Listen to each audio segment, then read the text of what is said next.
السلام عليكم ورحمة الله وبركاته. بسم الله الرحمن الرحيم. يا أيها النبي قل لأزواجك وبناتك ونساء المؤمنين يدنين عليهن من جلابيبهن ذلك أدنى أن يعرفن فلا يؤذين وكان الله غفورا رحيما. நபியே, உம்முடைய துணைவியர், உம்முடைய புதல்வியர், இறை நம்பிக்கையாளர்களின் பெண்கள் ஆகியோரிடம் கூறுவீராக, அவர்கள் தங்களின் துப்பட்டிகளை தம்மீது தொங்கவிட்டு கொள்ளட்டும். அதுதான் அவர்கள் அறியப்படுவதற்கும் தொல்லை தரப்படாமல் இருப்பதற்கும் ஏற்றதாகும். அல்லாஹ் மிகவும் மன்னிப்பவனாகவும் மிகுந்த கருணையாளனாகவும் இருக்கிறான். சூரா அஹ்ஸாபினுடைய 59வது வசனம் ஹிஜாபை குறித்து, குறிப்பாக ஜில்பாபை குறித்து சொல்லக்கூடிய இந்த வசனம். பொதுவா முஸ்லிம் பெண்கள் அனைவர்களுக்கும் இந்த ஹிஜாபுங்கிறது கட்டாய கடமையா, கட்டாயம் அவர்கள் இந்த ஆடை ஒழுங்கை ஃபாலோ பண்ணுமா அப்படின்னு சொல்லக்கூடிய அந்த கேள்விக்கு விடையாகத்தான் இந்த அஹ்ஸாபில் இருக்கக்கூடிய இந்த வசனம் விடையா இருக்கு. கர்நாடக நீதிமன்றத்தில் ஹிஜாப் பற்றியான விவாதங்களின் போது முஸ்லிம் பெண்கள் அனைவருக்கும் இந்த ஹிஜாப் கடமை அல்ல அப்படிங்கிற ஒரு வாதத்தை முன் வச்சாங்க. ஆனா இந்த குர்ஆன் வசனம் தெளிவா சொல்லுது, ஹிஜாபுங்கிறது இறை நம்பிக்கையான பெண்கள் அனைவரின் மீதும் இந்த ஆடை ஒழுங்கு கடமையாக்கப்பட்டிருக்கிறது அப்படிங்கறதான் சொல்லுது. பொதுவா இங்க இந்த குர்ஆன் வசனத்துல பயன்படுத்தப்பட்ட வார்த்தை ஜில்பாப். பொதுவா முஸ்லிம் பெண்களுக்கான அந்த ஆடை ஒழுங்குல நிகாப், ஹிஜாப், கிமார், ஜில்பாப் அப்படிங்கிற பல்வேறு ஆடை அமைப்புகள் சொல்லப்படுது.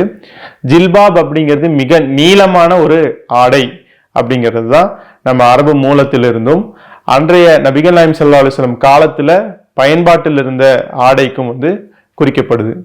ஸோ ஜில்பாப் அப்படிங்கிறது மேலிருந்து கீழாக தொங்கவிடப்படக்கூடிய ஒரு ஆடை.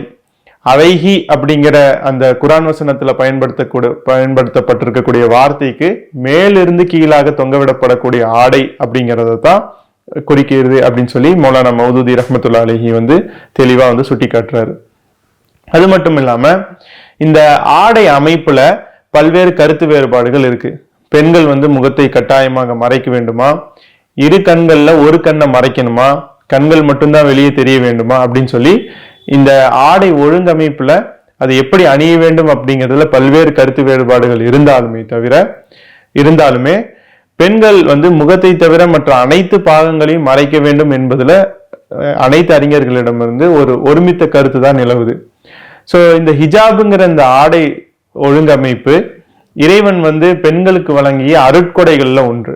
பொதுவாகவே மனித இனத்திற்கு வழங்கிய அருட்கொடைகள்ல ஒண்ணு துணி அப்படிங்கிறது, ஆடை அப்படிங்கிறது அருட்கொடைகள்ல ஒன்று. குறிப்பாக இந்த ஜில்பாப்ங்கிற ஆடை ஒழுங்கமைப்பு பெண்களுக்கு வழங்கப்பட்ட அருட்கொடைகள்ல ஒன்று. சோ இந்த நபிகள் நாயகம் ஸல்லல்லாஹு அலைஹி வஸல்லம் அழைத்து சொல்லப்படக்கூடிய இந்த குர்ஆன் வசனம் துணைவியர், புதல்வியர், இறை நம்பிக்கையாளர்களின் பெண்கள் இந்த 3 கேட்டகரியும் அட்ரஸ் பண்ணுது. மனைவிமார்களை பொறுத்த வரைக்கும் நபிகள் நாயகம் ஸல்லல்லாஹு அலைஹி வஸல்லம் அவர்களுக்கு ப்ளூரல்ல சொல்லப்பட்டிருக்கு, பல்வேறு மனைவிமார்கள் இருந்தாங்க, அது எல்லாத்துக்குமே தெரிஞ்ச விஷயம். புதல்வியர் அப்படின்னு சொல்றது நபிகள் நாயகம் ஸல்லல்லாஹு அலைஹி வஸல்லம் அவர்களுக்கு பல்வேறு மகள்கள் இருந்தாங்க.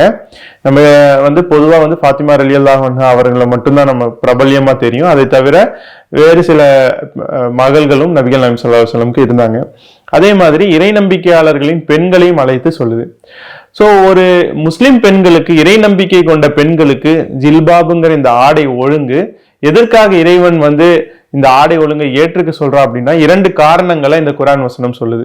ஒரு காரணம் அவர்கள் அறியப்பட வேண்டும், 2வது காரணம் தொல்லை தரப்படாமல் இருக்க வேண்டும். அறியப்பட வேண்டும் அப்படின்னா என்னன்னா அவர்கள் இறை நம்பிக்கை கொண்ட பெண்கள்ங்கிறது அறியப்பட வேண்டும். சோ அந்த காலகட்டத்துல பொதுவாக மார்புகளை மறைக்கக்கூடிய பழக்கம் இல்லாம இருந்துச்சு. இந்த வசனத்தின் மூலமாக இறைவன் மார்பகங்களை மறைக்கக்கூடிய ஆடைகளை ஒழுங்கமைக்கக்கூடிய ஒரு கட்டளையை பிறப்பிக்கிறான். சோ இறை நம்பிக்கைய கொண்ட பெண்கள் இறை நம்பிக்கை கொள்ளாத பெண்களிலிருந்து வேறுபட்டு வித்தியாசமா தெரியணும், அறியப்பட வேண்டும். இவர்கள் கண்ணியமானவர்கள் சொல்லி அறியப்பட வேண்டும். இவர்கள் முஸ்லிம்கள், இறை நம்பிக்கை கொண்டவர்கள் சொல்லி அறியப்பட வேண்டும்.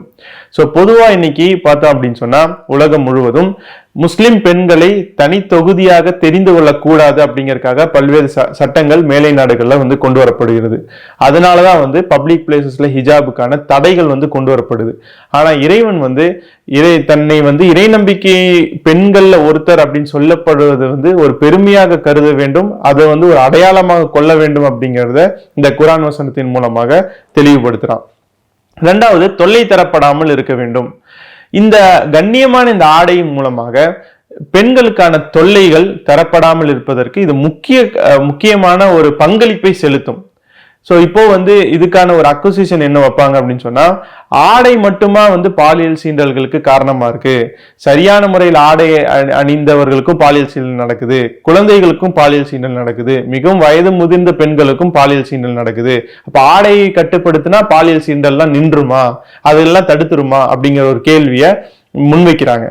ஆனா வெறும் ஆடை கட்டுப்பாடு மட்டும் கரெக்டா இருந்தா பாலியல் சீண்டல் நின்றுன்னு சொல்ல முடியாட்டியும் கூட ஆடை கட்டுப்பாடு தான் பாலியல் சீண்டல்களை தடுக்கக்கூடிய முக்கிய காரணங்கள்ல ஒன்று. சோ பாலியல் சீண்டல்களை பொறுத்த வரைக்கும் பெண்களுக்கு இறைவன் வந்து எப்படியான அறிவுரைகளை வழங்குறானோ சேம் அதே மாதிரி ஆண்களுக்கு பல்வேறு வகையான அறிவுரைகளை வந்து வழங்குறான்.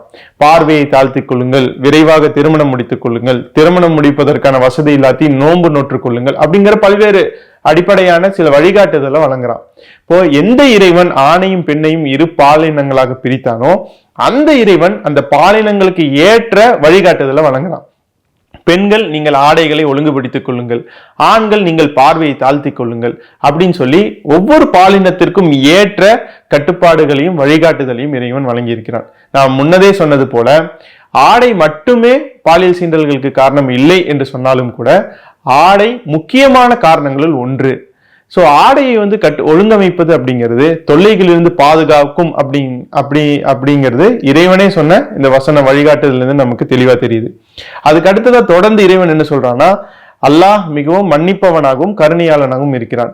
இந்த வழிகாட்டுதலுக்கு முன்பு வரை இந்த ஒழுங்கமைப்போடு பெண்கள் வந்து ட்ரெஸ் பண்ணிக்கலாட்டியும் கூட இந்த வழிகாட்டுதல் தெரிஞ்சதுக்கு அப்புறம் அப்படி பண்ணிக்கிட்டா அதுக்கு முன்னாடி இருந்த அதை வந்து இறைவன் மன்னிக்கக்கூடியவனாகவும் கருணை பொருந்தியவனாகவும் இருக்கிறான் அப்படிங்கிறதோட இந்த வசனம் வந்து முழுமையடையுது.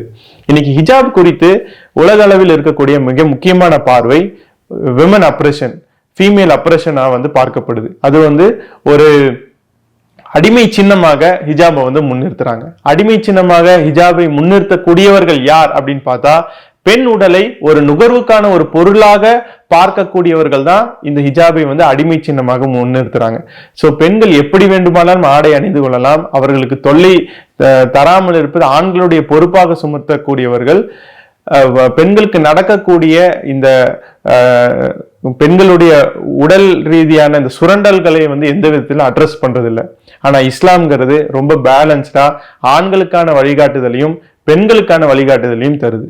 ஸோ இந்த குர்ஆன் வசனத்திலிருந்து இந்த விளக்கங்களை நாம் தெரிந்து கொண்டோம். வாஹிதாவான அல்ஹம்துலில்லாஹி ரப்பில் ஆலமீன். அஸ்ஸலாமு அலைக்கும் வரஹ்மத்துல்லாஹி வபரகாத்துஹு.